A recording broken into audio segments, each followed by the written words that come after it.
একটা হাদিসে আসছে না যে যে পৃথিবীতে যে পৃথিবীতে ঐশ্বর্যের ভিতরে ছিল Bill Gates, Steve Jobs, Elon Musk, অথবা আমাদের হাজার হাজার কোটির হিসাব পাইতেছেন না, 32-33 হাজার কোটি টাকা, সিঙ্গাপুরে 4-5টা হোটেলের মালিক, হিসাব পাইতেছেন না?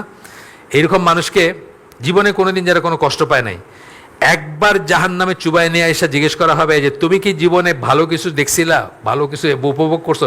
সে বলবে আল্লাহর কসম আমার জীবনে আমি কোনোদিন ভালো কিছু দেখিনি। সমস্ত স্মৃতি তার চলে যাবে, খালি একবার চুবায় নিয়ে উঠায় নিয়ে আসবে। আর যে লোক সারা জীবন ধরেন কাপড় তালি দিয়ে পড়ছে, একবেলা খাইছে, তারে জান্নাতের ভিতরে একবার চুবাই নিয়ে এসে জিজ্ঞেস করা হবে তোমার কি জীবনে কোনো কষ্ট ছিল? সে বলবে সুবহানাল্লাহ, আমার জীবনে কোনো কষ্ট ছিল না, আলহামদুলিল্লাহ, কোনো কষ্ট কোনোদিন আমি দেখি নাই। ভয়ঙ্কর না? আপনি কি 1 সেকেন্ডের জাহান্নামের চান্স নেবেন? আপনি যদি জানেন জাহান্নাম কি, আপনি নেবেন না 1 সেকেন্ডের। ওই যে বললাম আপনার গোটা শরীরটা 5 স্টার হোটেলের ভিতর আছে, শুধু আঙ্গুলের এই আগাটার নিচে একটা মোমবাতি ধরে রাখছে, বাইরে রাখছেন, এটা 5 স্টারের বাইরে। আপনার জীবনে কোনো সুখ আছে? কোনো সুখ নাই। এটা বললাম যে সারা শরীর না, খালি একটা আঙ্গুল, সারা শরীরটা 1 মিনিটের জন্য জাহান্নামে আছে, আপনি এটা নেবেন?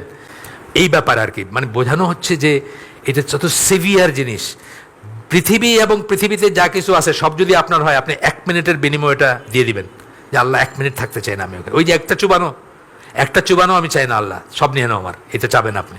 সুতরাং আমাদের এই বুকের পাটা হওয়া উচিত না যে আচ্ছা গেলে তো একটু 2-1 দিন থাকবো, তারপরে তো বাইর করে নেবেন আল্লাহ। লা ইলাহা ইল্লাল্লাহ যখন কইছি তখন তো কোনো না কোনো দিন বাইর করবেন, এই সাহস যেন আমরা না করি আর কি। তো বলতেছেন যে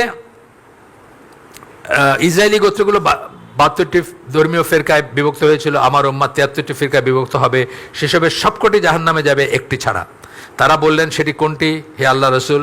তিনি উত্তর দিলেন যার উপর আমি এবং আমার সাহাবীরা রয়েছে, সেটা যারা অনুসরণ করে তারা, মানে ব্র্যাকেটে সেটুক, এইটুক ব্র্যাকেটে, লাস্টের কথাটা ব্র্যাকেটে।